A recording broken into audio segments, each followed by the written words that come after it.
pleased to call to order the regular meeting of the West Valley City Council, and let the roll call show that all members of the council are present. And we have an opening ceremony today by Council Member Tom Hune. Councilmember. Thank you, Mayor. I appreciate it very much. I invite all of you to stand up and do a pledge with us tonight.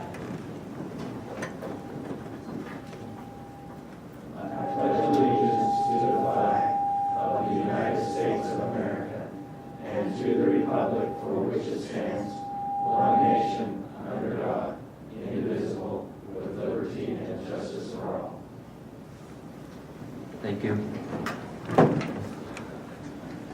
Thank you. Let's see, by way of special recognitions, do we have any scout groups with us today? I see some there. Okay, this is the time where we acknowledge our scouts. If one of the boy leaders there could come to the microphone and introduce the group. Come on down. All you have to do is tell us your name and tell us where you guys live roughly and what you're working on today. What merit badge or...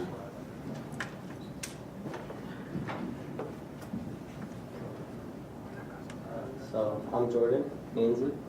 I'm in Gertrude 269. We live pretty much just right around the corner. What else did you want to what you're working on tonight. Is there a merit badge or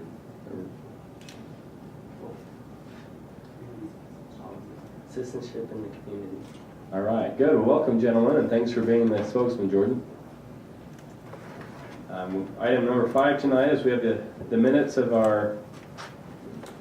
Oh, I'm sorry, back on special recognitions. We also want to acknowledge Nisha Christensen in the audience tonight, who represents our area on the Utah Transit Authority Board of Trustees, and that's what I believe. So thank you for being with us, Trustee Christensen.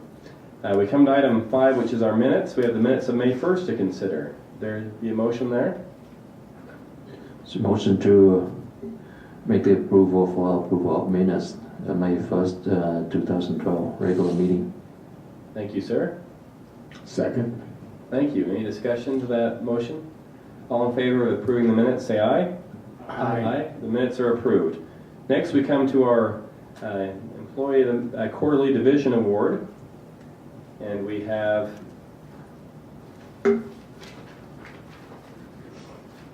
Councilman Corey Rushton that's going to be presenting that tonight.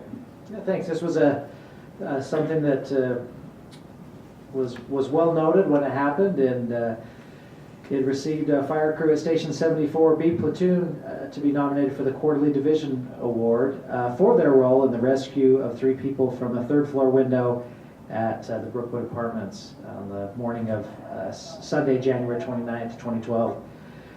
Company 74 was the first to arrive at Brookwood Apartments, and as the crew members began their assignments of stretching line hose and donning their personal protective equipment, a 3rd floor window was broken from inside as 3 people appeared in the window.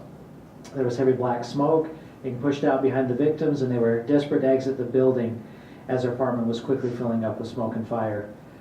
Firefighters Trevor McIntyre and Brandon Howard quickly placed a ground ladder to the 3rd floor window, while firefighter Kevin Funk started the fire attack to protect the victims as the rescue was made. All 3 victims were successfully removed from the apartments by the firefighters on the ground ladder. All crew members are to be commended for their quick and heroic actions. 3 lives of our community were saved because of these efforts of the crew and their ability to perform their job under very stressful and dangerous circumstances.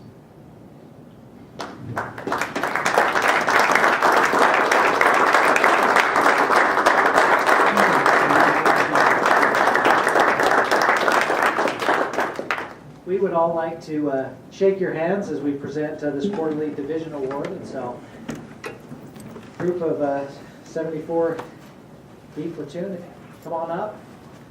Why don't you start here and shake hands around the guys here. We love to meet heroes.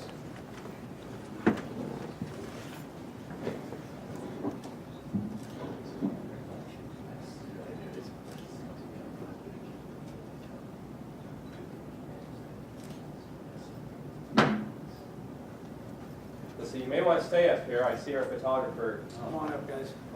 Off to let's get a group shot. Back up again. Up against the wall.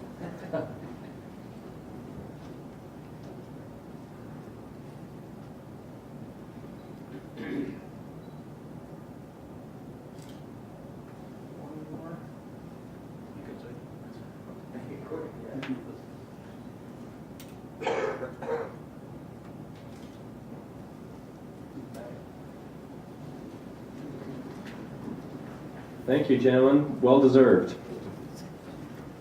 So each quarter we give a division award like we just did, but each month we recognize our Employee of the Month. And our Employee of the Month for May 2012 is Dan Johnson from Public Works Engineering area. And we have Councilmember Don Christensen who will be reading his accolades. Dan, why don't you stand up while we read this, and that way we can see how red you go, okay? As one of the youngest city engineers in the state, Dan Johnson's well-rounded knowledge of civil engineering is significant in many ways. Dan's vision of the future and willingness to revolutionize new concepts is greatly respected by his engineering peers as well as subordinates. As a member of several engineering committees, Dan's moving forward attitude becomes contagious to all.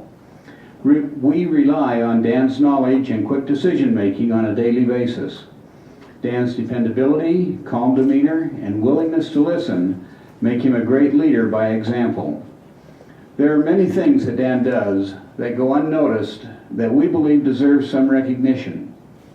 His ability to resolve issues in a timely manner has been clearly evident.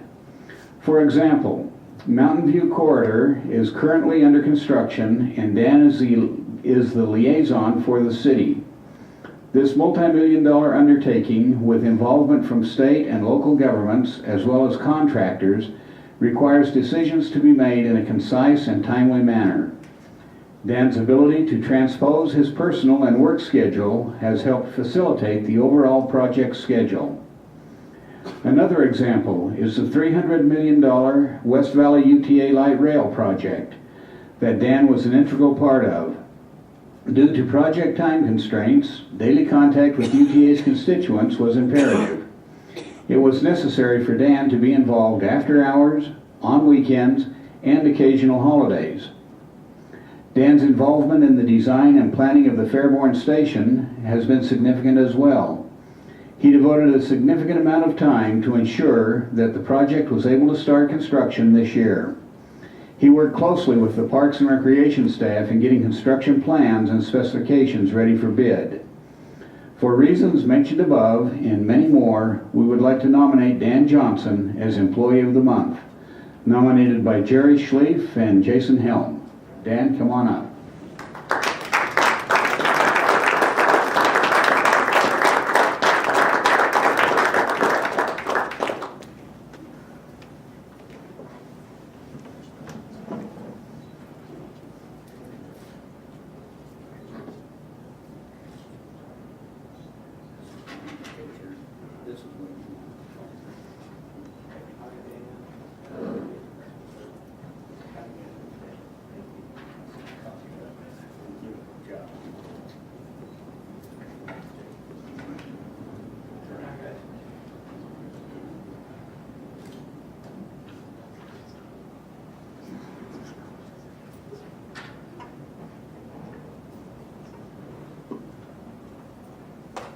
Thanks, Dan. Way to go.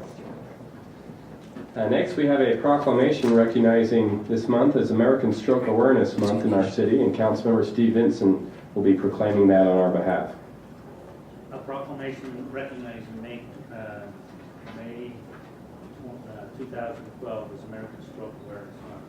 Whereas stroke is a leading cause of serious long-term disability, the fourth leading cause of death in the United States, killing over 134,000 people nationwide. And whereas stroke prevalence is projected to increase by 24.9% between 2010 and 2030, and the direct medical cost for treating stroke is expected to increase by 238% from 28.3 billion in 2010 to 95.6 billion by 2030. warning signs of stroke include sudden numbness or weakness of the face, arms or legs, especially on one side of the body, sudden confusion, trouble speaking or understanding, sudden trouble seeing in one or both eyes, sudden trouble walking, dizziness, loss of balance or coordination, and sudden severe headaches with no known cause.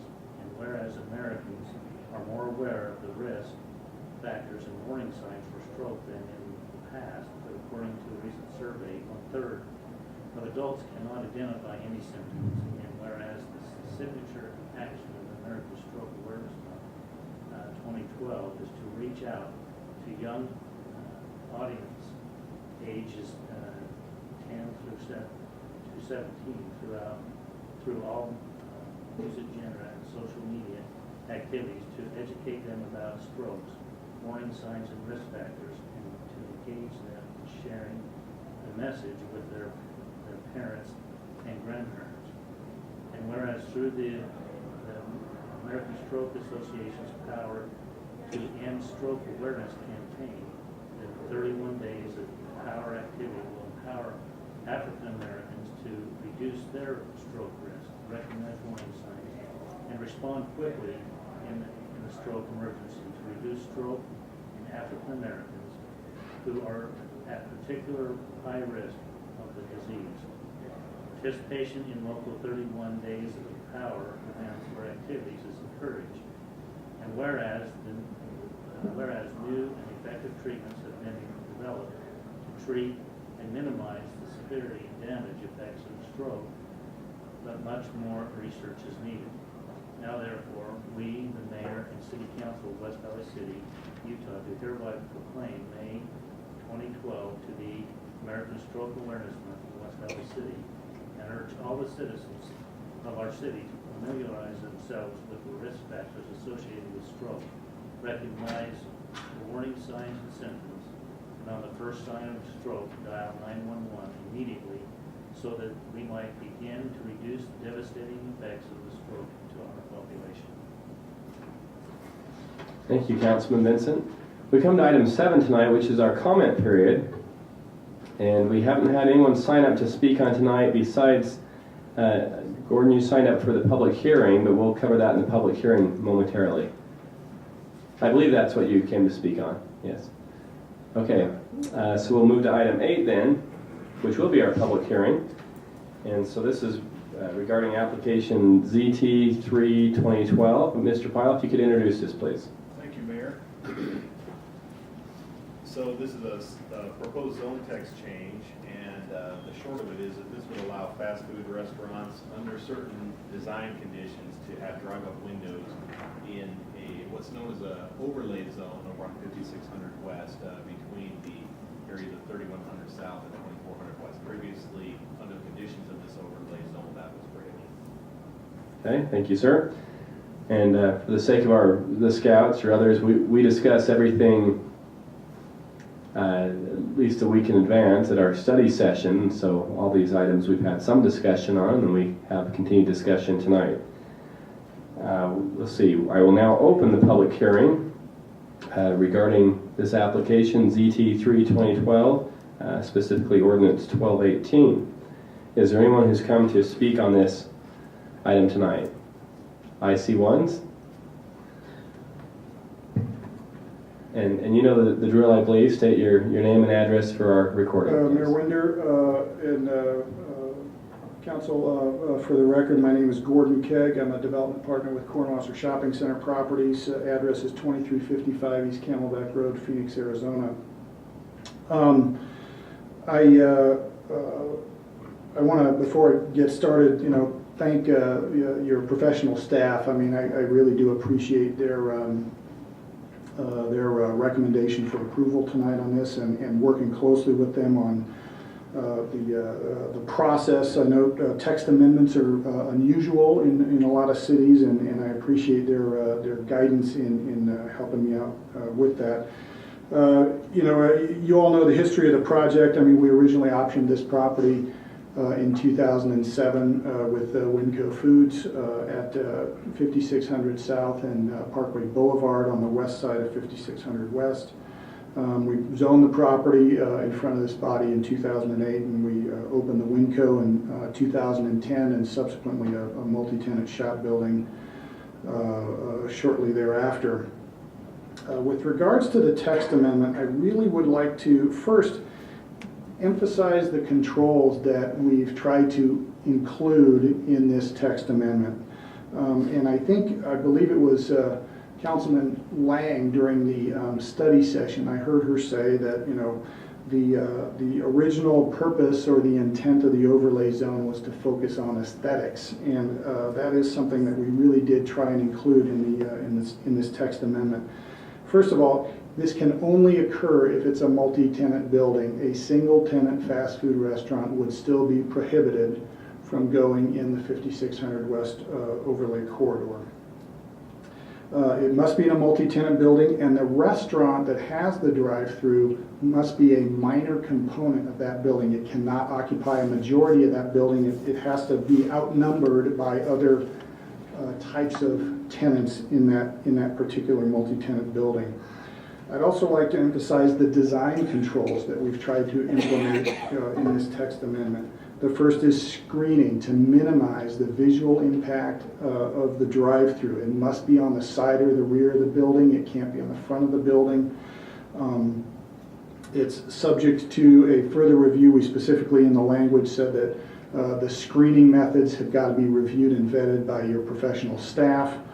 I would also like to point out that, you know, we also in that text amendment referenced the city's design standards with regards to drive-throughs to make sure that everyone would have comfort that our intent is to adhere to those design standards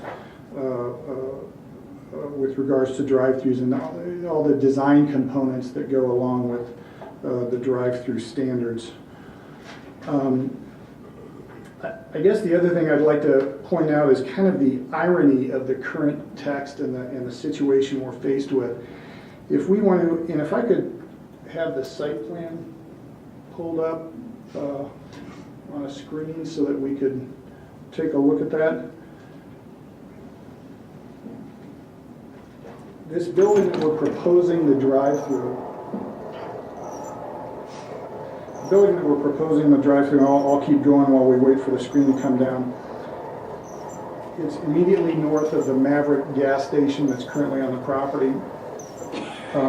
We can lease that building to a restaurant. Under the current overlay zone, we have no prohibition whatsoever of leasing the building to a restaurant. We have no prohibition of leasing the building in a multi-tenant capacity to a restaurant for a portion of the building. So the restaurant use is permitted in the overlay zone. We can utilize a drive-through in the overlay zone under certain circumstances. We can have a drive-through for a bank. So a drive-through isn't necessarily prohibited in the 5600 West overlay zone. So we can do a drive-through for a bank or a dry cleaner or someone like that. We can also put, because our project extends beyond the 5600 West corridor overlay zone, we can put a single tenant fast food restaurant in our shopping center. It just has to be further to the west in our project than out on 5600 out on 5600 West. So we're kind of it's an irony that all of these conditions that we'd like to do are permitted in the overlay zone, but when you assemble them all into what we want to do, it's not permitted. And again, I do want to emphasize that a single tenant fast food restaurant would be prohibited still under this text amendment. I'd like to follow up, if I could, with a real-world example. We've built a number of buildings like this. We developed shopping centers throughout the West in 7 different states. And if I could go to, I think it's photo number 1. So the photo you see behind you, this is in a shopping center we built in Peoria, Arizona. It is almost identical in square footage to the building we're contemplating for West Valley City. It's 6,100 square feet. It's a multi-tenant building with a Starbucks, a Nationwide Vision, a UPS store, and a small real estate office. So again, the scenario is exactly what we would contemplate and what the text amendment contemplates in terms of the drive-through food user being a minor component to the building. If we could go to the second slide, if we could.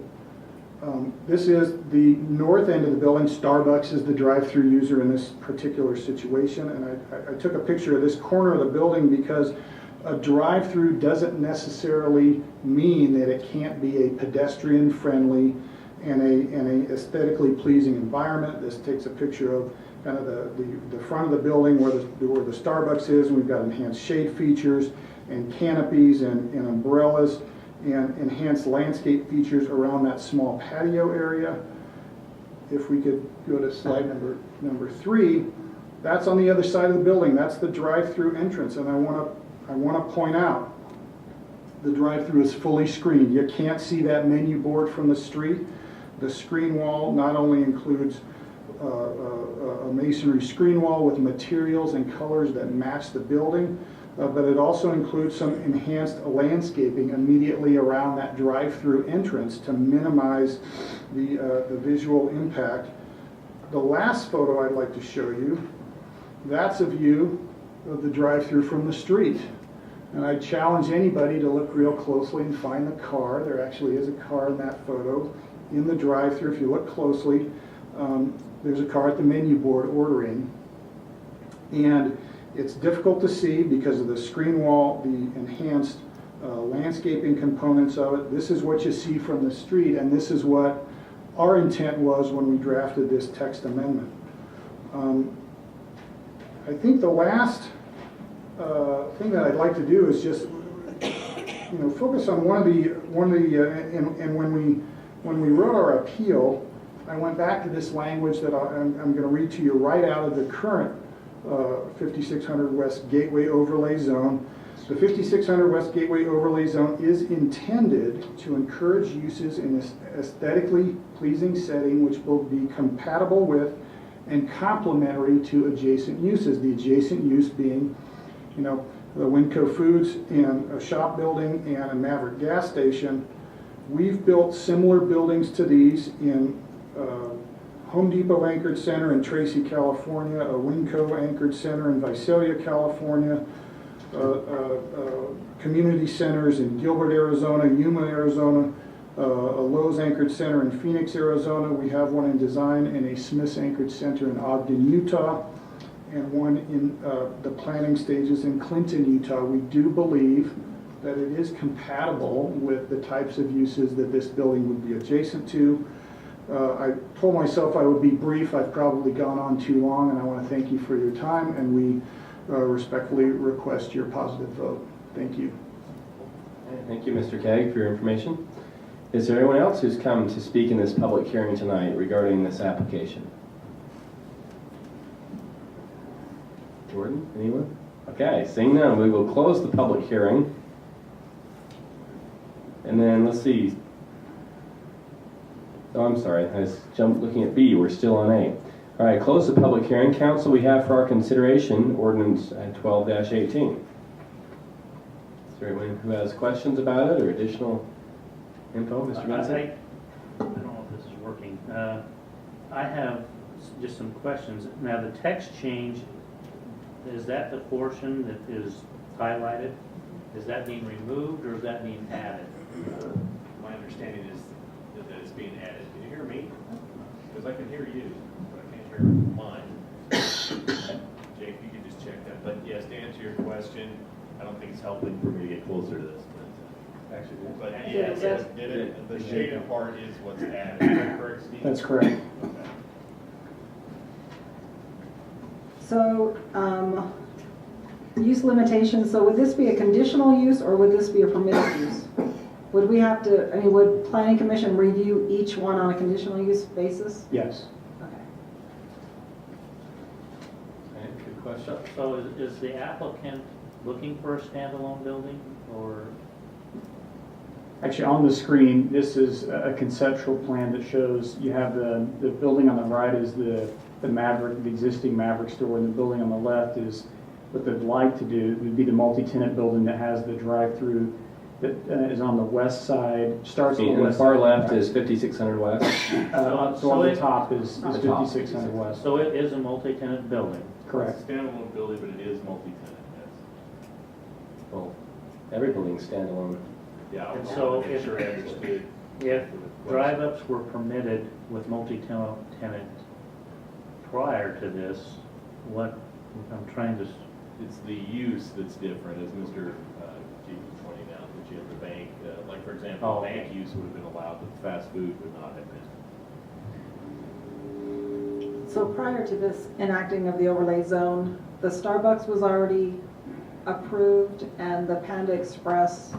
So the two that we have there were already pre-approved, and there have not been any more drive-through fast foods since this was put into action, right? I'm not sure that they were actually approved, but they were Well, in in the the process, process, so right. therefore they had standing under an application process. But I believe you're correct. That's correct. and just one note, my understanding when we went through this, and Councilman Lane was on the planning commission while I was serving on the council, was not so much aesthetics as it was we were trying to drive a particular type of restaurant that we already saw plenty of over towards 35th South, and so we wanted to drive more of a family sit-down restaurant to the north. And so, from my perspective, that's something we still want to see happen, and I think the overlay zone continues to work to maybe encourage that, so I would be in favor of it. Other council members with questions or comments or a motion? I would just say that, I was not persuaded by the reasoning given in the minutes of the Planning Commission, where they addressed things such as air quality and health concerns and things like that, which were not, as I understand it, part of the reasoning behind the overlay zone. As far as the nature and environment at 5600 West, as I said last week, this seems to be right in line with that and maybe an improvement over some of the other uses along that corridor. I don't know, I wasn't around when the overlay zone was put in place, but it seemed like a little too late, almost, as far as what is the nature of this area going to be. Yes, I would like to see nicer restaurants come into West Valley, and we're seeing that in other places, and I don't know that if they haven't gone to 56th West yet, I don't know that they will go, and I'd like to see that area developed in a responsible and reasonable and aesthetically pleasing manner, and I think this does fall within those guidelines. Okay, thank you, Councilman. Other comments or questions? Let's see, Corey was going to say something. Yeah, I was just gonna say that one of my favorite Simpsons episode is when they show the city of Springfield and Fast Food Row is destroyed and they have to do a bond measure to rebuild Fast Food Row, and it was funny because it hits home because 56 was Fast Food Row. And so I think there was an appropriate time and place for an overlay zone like this, but it seems to me that the time has come that, I'm kind of grateful that this came up now, as we have so many things going on the other side of the road and north and to the east and even potentially to the west and all around it, that this came up now that we could get it right as we move into the next phases of developing that corridor. And so for me, that really to get rid of the fast food row and to get rid of some of those things that have been on there is to encourage responsible development and things that have design conditions. And I think the next opportunity we're really going to have is with that Hunter Town Center area right up at 35th. That as we move into redeveloping some of those, it'll make sense to have design conditions similar to the design conditions that are in this overlay zone and proposed not only in the amendment change, but with this Winco project. And so it makes sense for me to congratulate the successes of the overlay zone, but time has come to modify it and to move on with the next phases of it. And it does make sense to, just from the practical standpoint of, I'd rather have design conditions with a drive up in a multi-tenant building closer to the road than just a standalone fast food place, another, 20 feet or so, which just right next to it that just a foot outside of the overlay zone. So when the time comes, the motion's made, I'll stand in support of this amendment change. Thank you, Councilman. Other questions or comments or motion? Let's see, Councilman Lane had one. Well, my comment is, I mean, from when we implemented this on Planning Commission and then seeing this design works with the back of the building being the drive-through kind of part so that it's not visual from 56. It meets the intent of, I think, what we were doing. But I would, if we do approve this, really like to make sure they're conditional uses and that the design standards are adhered, because, you know, it was done for a purpose. Because when I first moved to West Valley, 3500 was the same thing, just fast food after fast food and just unattractive. And I don't want to see 56 as a main corridor into USANA and some hopefully really nice industries to the south become that same look that nobody even wants to, you know, drive in because it's such chaos. So this design itself looks really good. I'm just hoping that, you know, we have the standards that make sure that you don't see it from 56. Is there a staff response to that on the design standards that we have to? Steve? I believe a combination of what we already have in terms of our commercial design standards and then what's being proposed with this ordinance would ensure that what you're seeing there would be what ends up being developed. So it looks more like the parking drive, like you're driving into the parking lot instead of to a drive-through. It's not as noticeable as they are on like Panda Express. You see everybody stacked waiting to go in. And Right. It's with this type of layout, most of the stacking is occurring behind the building. The window in this scenario would actually be on the side of the building, but the stacking is in the back. it's between the Maverick and this building, correct? The window. Yeah, the window is. And the other good design of that is it's not next to residential, because there are some windows right next to residential that go until 2, 3 a.m., Right. which is another Sore spot. sore spot for those residents, yeah, to put it nicely. Okay. Other comments or a motion? Yes, I have a comment, but also on 5600 West and a lot of vacancy there too. So I would love to see something there to fill up, and also to like Karen, Councilwoman Karen Land, she mentioned about something about the drive-through there, maybe pleasing to people not visible on 5600 West. But at the same time, I would love to see something to fill up there because there's a lot of vacancy there too. Okay. Any other comments, questions, or a motion? Well, I was going to say, we've had plenty of new businesses come in, even with this overlay. So I don't think the vacancy is too much of a problem for us, because we have had a lot of new restaurants.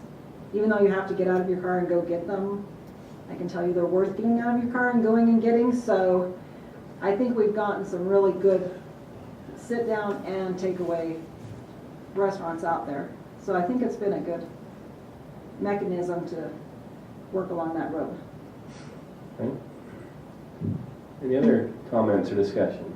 Or a motion? Mayor, I'd move for approval of ordinance 1218. Second. Okay, we have a motion, the second. We've had some discussion of this motion, this topic already. Any further discussion of this motion?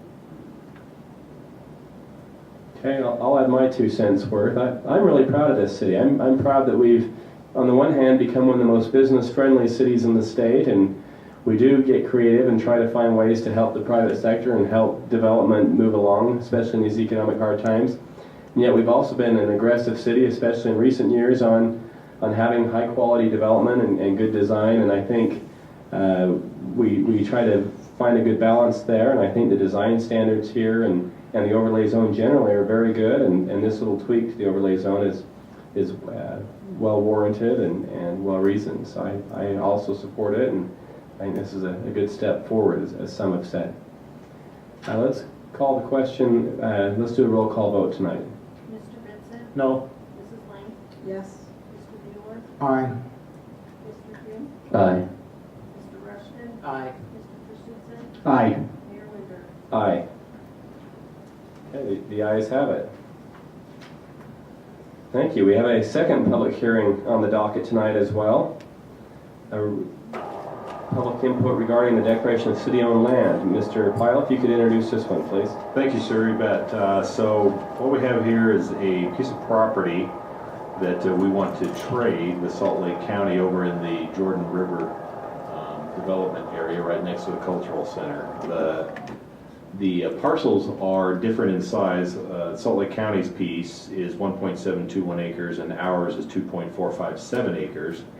But the difference in square footage appraised value equals out the purchase, so to speak. So we're looking at doing this and proposing this trade to further all the interests that are right there in the area. The piece that we were planning on trading to the county, they want to incorporate into the Jordan River zone where they would be preserving that for recreational and other natural uses there along the riverbank. And we want to use the piece that we have to incorporate into the Jordan River commercial development there on the other side of the new 1200 West Road. And in order to do that, anytime we surplus or sell or trade a piece of property that's greater than 1 acre in size, we need to hold a public hearing and take input to that matter.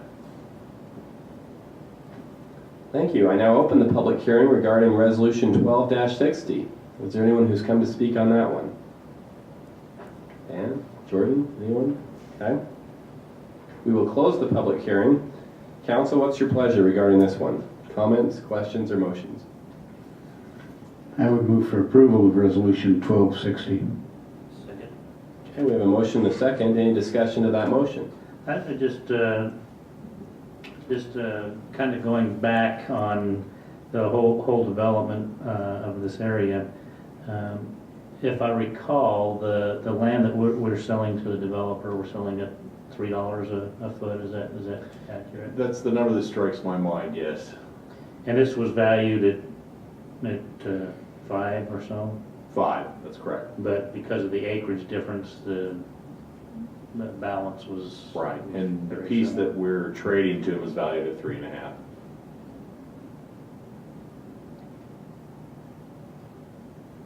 And so part of the logic of the staff you were saying last week was we wanted to, the county's been acquiring land along the riverbank directly, so it made sense to maybe continue their interest there. And of course, this enables us to continue with the Jordan River Marketplace as we've been plotting and planning for years now. Correct. We actually see both uses as being beneficial to the city's goals in both of those areas.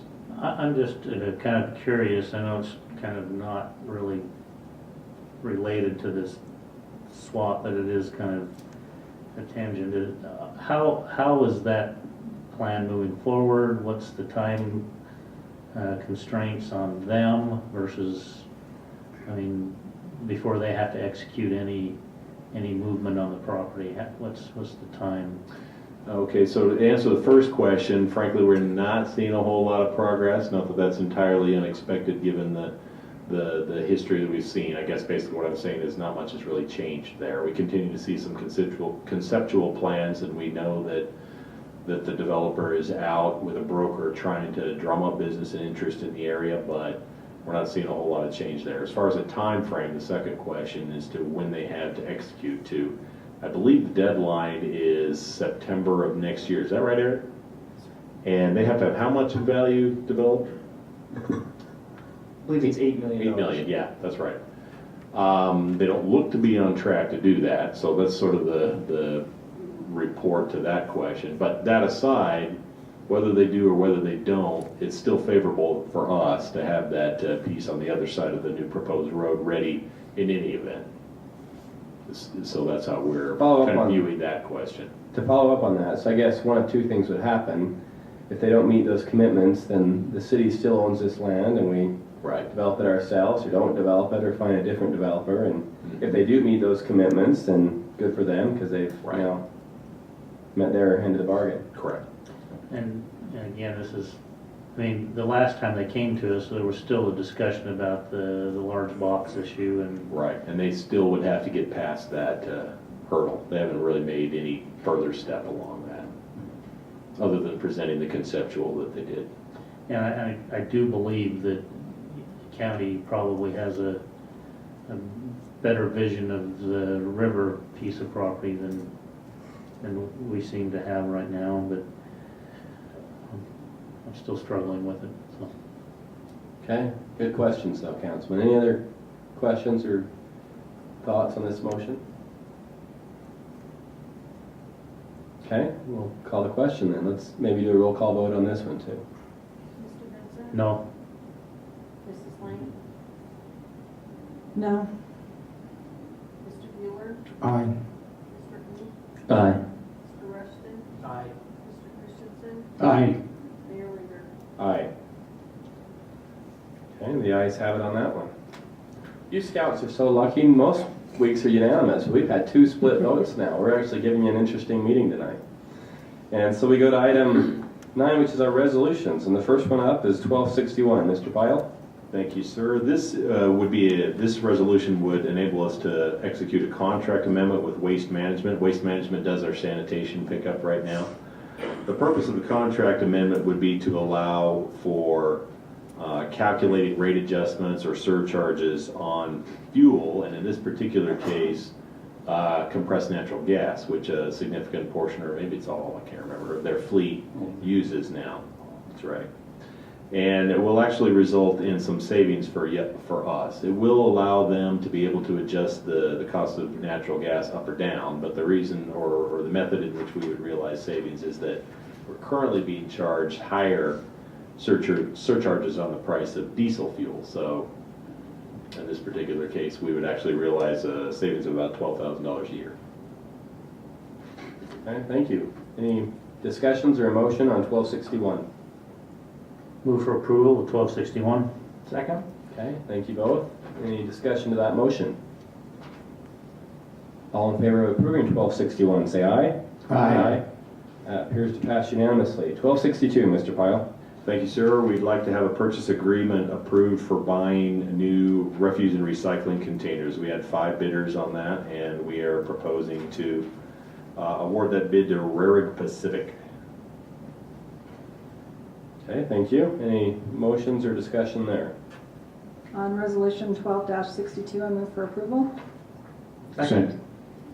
Thank you both. Any discussion to that motion? All in favor of approval, say aye. Aye. That also passes unanimously. 1263, Mr. Pyle.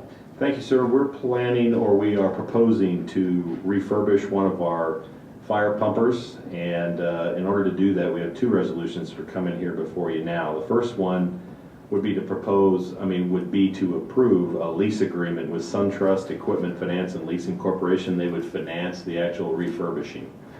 And so we propose to do that and receive lease proceeds in the amount of $163,421. Thank you. Council, what's your pleasure? May I just ask one question? So we own a piece of equipment now? Correct. And we will at the end, this is more of an accounting to say it's a lease instead of just a financing? That's correct, Okay, like a lease purchase. yeah. Good question. So on resolution 63, I move for approval. Second. Thank you both. Any further discussion or questions, clarifications? Okay. All in favor of approving 1263, say aye. Aye. That also passes. 1264, sir. Thank you, sir. And this resolution would allow us to enter into an agreement with Pierce Manufacturing. They're the company that will actually do the refurbishing on that fire pumper. So if we don't approve this one, We'll have $150-ish, $60-ish thousand sort of floating around that we pay interest on for a while, I guess would be the That end doesn't result make of any that. Lanes. With that in mind, would anyone like to make a motion? I'll move for approval of Resolution 12-64. Second. Okay, a motion and a second. Any discussion there? Just that last week, the chief assures us that the equipment will outlast us 7 years, so. Always a good thing.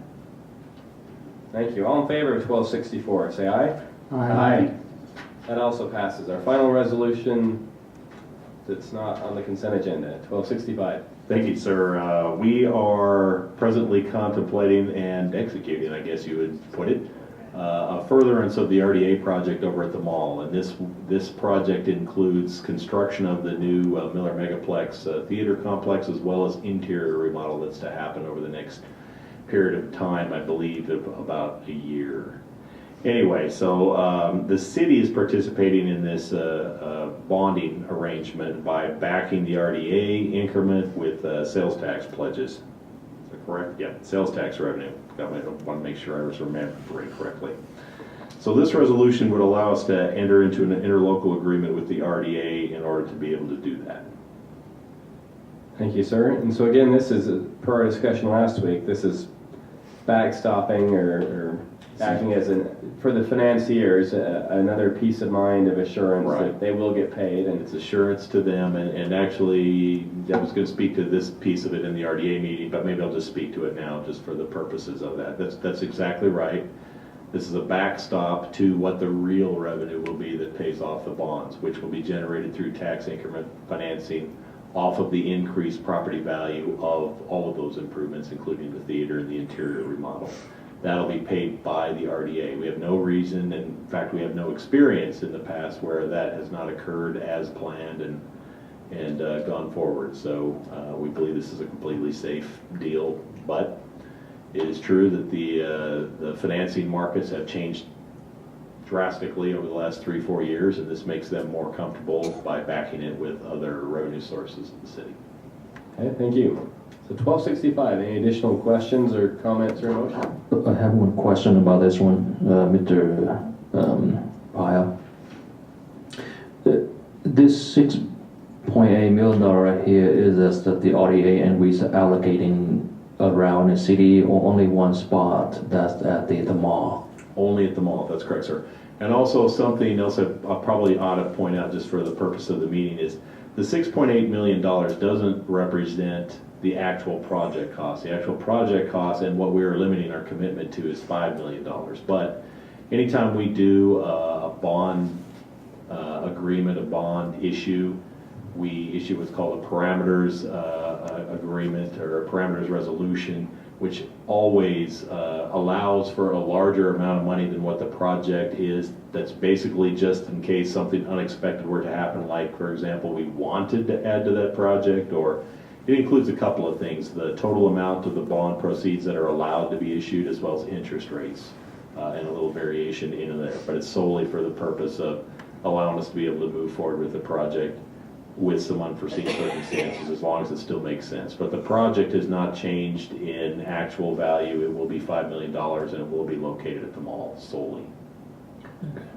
Okay. Yeah, now, if I remember right, and maybe this is a different piece, but if I remember right, in the breakdown of what was going on over there, that most of this, and again, this might be a different piece, so correct me if I'm wrong, could be seen as utility arrangements, you know, with whether it's with new underground services, new water services, and those types of things. So a lot of it's infrastructure that comes into the facility. It's not necessarily building the facility. That's correct. If you go into the actual agreement language, it will talk about a number of different categories of improvement that the funds are dedicated to, and those are among them.